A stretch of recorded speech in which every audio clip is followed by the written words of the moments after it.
রবিবার কোচবিহার শহরে দেশবন্ধু মার্কেট সহ বিভিন্ন জায়গায় ফুটপাত দখলমুক্ত করল কোচবিহার জেলা প্রশাসন। কোচবিহারের সদর মহকুমা শাসকের তত্ত্বাবধানে এই দখলমুক্ত অভিযান করা হয়।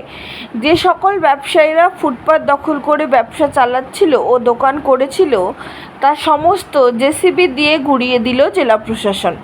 সদর মহকুমা শাসক আধিকারিক ছাড়াও পৌরসভা ও পুলিশের আধিকারিকরাও এই অভিযানে উপস্থিত ছিল। একই সাথে কোচবিহার রাসমেলা ময়দানে একটি মন্দিরের পাশে বাঁশ দিয়ে ঘিরে রাখা জায়গাও দখলমুক্ত করল জেলা প্রশাসন। এতেই ব্যবসায়ীদের মধ্যে প্রশ্ন উঠতে শুরু করেছে, শুধুমাত্র দেশবন্ধু মার্কেট কেন? হাসপাতালের মাতৃমার পাশে থাকা দোকানগুলোর বিরুদ্ধে কেন কোনো পদক্ষেপ নিচ্ছে না জেলা প্রশাসন?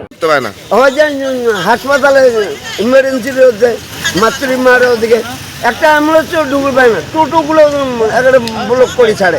তাহলে একটা রুগী ভ্যান নিয়ে যদি যাই তাও আমরা যাওয়ার পাই না, তো ওইটাও ভাঙি দাও। ওখানে ভাঙছে না, ওখানে ভাঙতেছে না। আপনি বুঝতেছেন তো? আপনার নাম? আমার নাম হচ্ছে Naranit Debnath.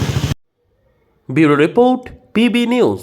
Dreamland nursing home, ঠিকানা ইন্দ্রপ্রস্থ, বাবুরবাগ, পূর্ব বর্ধমান। পিন নম্বর 713104।